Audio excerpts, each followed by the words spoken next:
C'est une des faces cachées de la crise, une de ces réalités qu'on n'aime pas trop voir, celle de ceux qui luttent pour reprendre pied sur le marché de l'emploi.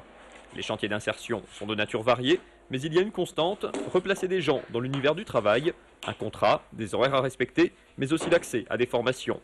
Souvent, il s'agit d'un premier pas, comme une préqualification ou des cours de français.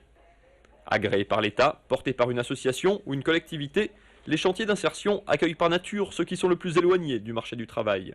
Bénéficiaires du RSA ou du RMI, mères isolées, personnes handicapées ou réfugiés politiques. Mais avec la crise, les demandes d'entrée dans ces structures explosent, y compris de la part de gens diplômés, comme ici à Bischheim. Pour un poste, on peut estimer à peu près à une cinquantaine le nombre de CV que je reçois, chose qui n'était pas le cas encore il y a quelques années. Des personnes qui ont des maîtrises en droit, des maîtrises en commerce international, qui postulent régulièrement, souvent des jeunes qui n'ont pas d'expérience. Dans les ateliers de sport solidarité insertion, 24 salariés réhabilitent du matériel sportif et des vélos et fabriquent des boomerangs.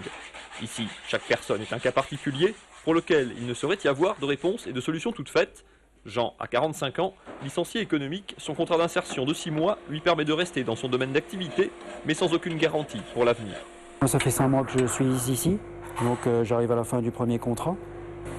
Après, il faut voir si c'est prolongé ou si, avec les beaux jours, l'activité du vélo revient et éventuellement tomber sur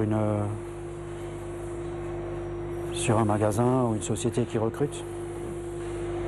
Vous êtes confiant, prudent, inquiet? Confiant non, quand même pas, non. Plus inquiet que confiant. Autre lieu, autre profil et autre problématique. Dans le quartier du Neuhof, à Strasbourg, Vincent travaille à Mosaïque, un restaurant d'insertion.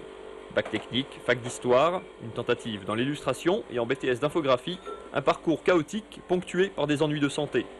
Aujourd'hui, il pense avoir trouvé sa voie dans la restauration, mais il est usé par le parcours du combattant auprès de Pôle emploi.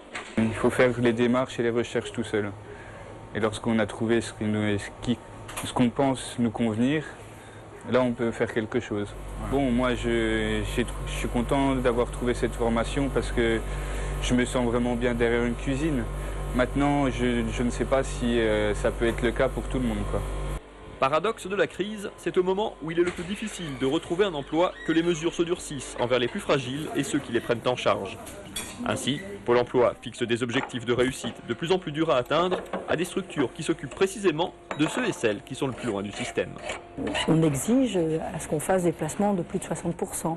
Ce qu'on appelle les sorties positives, c'est-à-dire des contrats à durée indéterminée, des CDD, des formations qualifiantes. Et ça, c'est extrêmement difficile quand vous avez un public qui est en marge, des personnes qui ne maîtrisent pas la langue, que ce soit des problèmes liés à l'illettrisme ou l'analphabète, ou des personnes qui ont des problèmes psy, qui ne sont pas, ou des personnes qui n'ont pas d'expérience professionnelle. C'est difficile d'arriver à ce type de résultat. On peut les faire progresser, mais pas arriver à un contrat à durée indéterminée. Ça, c'est de l'utopie. Une difficulté accentuée par la baisse des subventions de ces structures, notamment de l'Union européenne, et par la suppression de certaines formations. Enfin, de nombreux acteurs pointent le manque de passerelle entre deux mondes, celui de la formation et de la prise en charge d'un côté, et celui de l'entreprise.